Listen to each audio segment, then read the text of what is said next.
Hi, good morning. Welcome to the Joy Business Report. Coming up this morning, Cedi ends first half of this year with a better performance than same period last year, yet still classified among African currencies with worst spot returns. Also, government misses Treasury bills target by about 17.8% as interest rates continue to rise on the yield curve. And some oil marketing companies begin reducing prices of petroleum products, with Guel selling a liter of diesel and petrol at 12 cedis 30 pesos. Details coming up.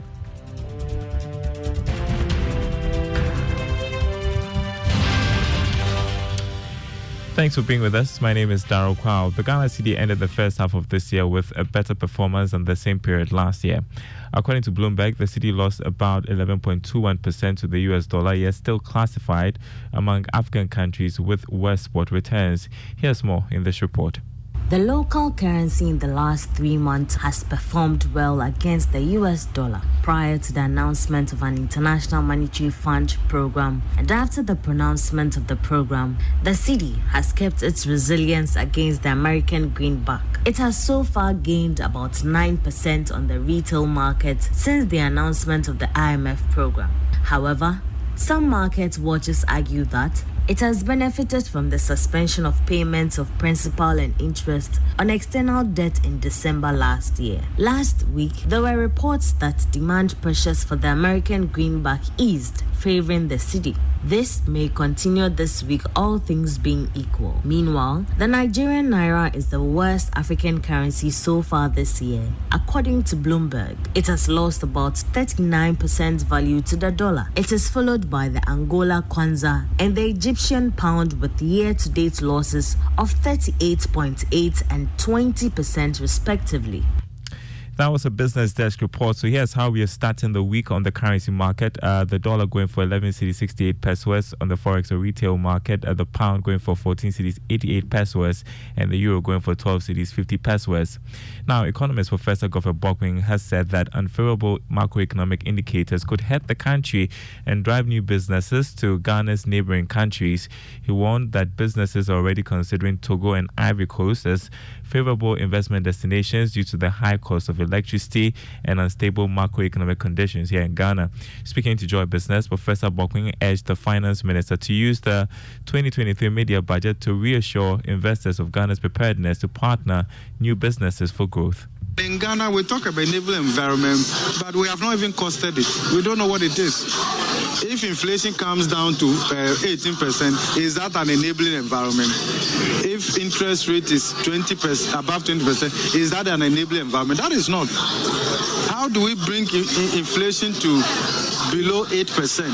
How do we bring interest rate to below 8%? I hope you understand that. And extend maturity profile of lending. Go to Cote d'Ivoire and see inflation is less than 6%. The interest rate is less than 10%. These are just our neighbors. I hope you understand that. You had Professor Godfrey Bockwing, an economist there. Now, government missed its treasury bills target by about 17.8% as interest rates continue to rise on the yield curve. According to the latest auction by the Bank of Ghana, a total of 2.39 billion cedis was secured. Here's more. The target for this auction was 2.913 billion cedis.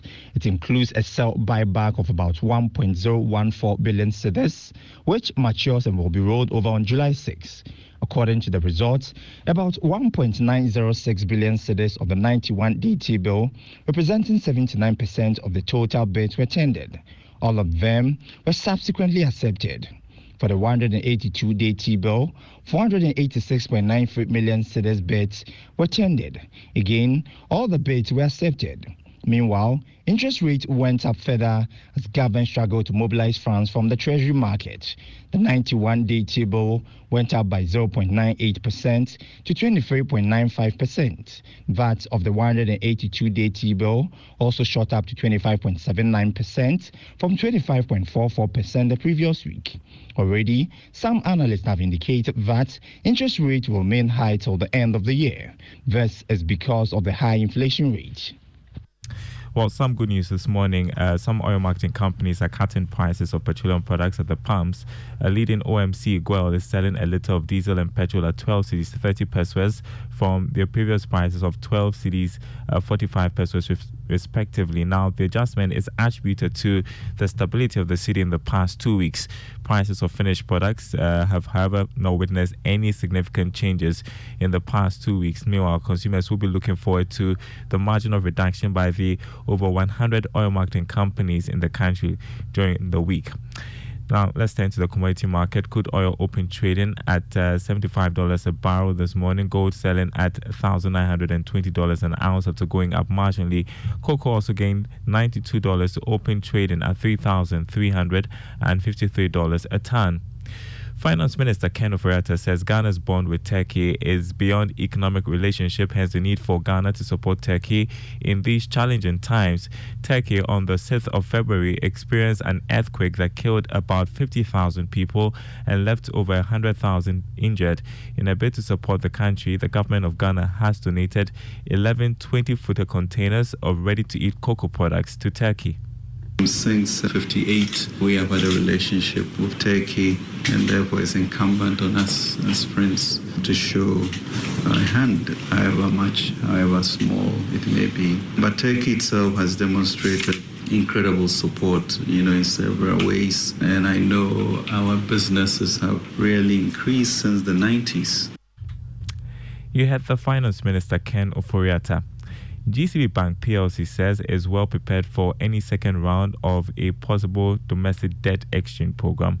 According to the bank, although the domestic debt exchange program had an adverse impact on operations resulting in an impairment loss of 1.8 billion cedis during the period, it has factored its possibility in the balance sheet to avert any further losses. Speaking to Joy Business, Managing Director of GCB Bank, Kofi Adumako, said financial institutions are having talks with the Ministry of Finance and the Bank of Ghana to avert any adverse impact on the operations. It's still unfolding, it's evolving. And so I'm sure you're talking about the cocoa bills, I'm sure you're talking about the Euro bonds and the local, it's on the drawing board and it's being worked out. The banks and financial institutions are talking to the Bank of Ghana, talking to the Ministry of Finance. It's understood, it was anticipated, and banks have taken recognition of that in their balance sheets. It may bring a little more impairment, obviously, but it's not a surprise. As unfortunate as it may be, it's still not a surprise. We anticipated a bit of this when we went through the first phase of the debt exchange program. Managing Director of GCB Bank PLC, Kofi Adumako. Government has been urged to support family businesses to aid in the creation of more jobs. According to convener for the Africa Family Business Summit, Dr. Dennis Osoteng, more sensitization programs should be held to support Ghanaians understand and acquire knowledge about the family business schemes. He was speaking at the 2023 edition of the Africa Family Business Summit. The education model of Ghana should consider teaching family businesses from the basic schools. So a lot of times businesses start on the wrong note. They need to get it from the beginning. So for businesses to get it well, in the curriculum, family business management and the knowledge of family business management or practice should be taught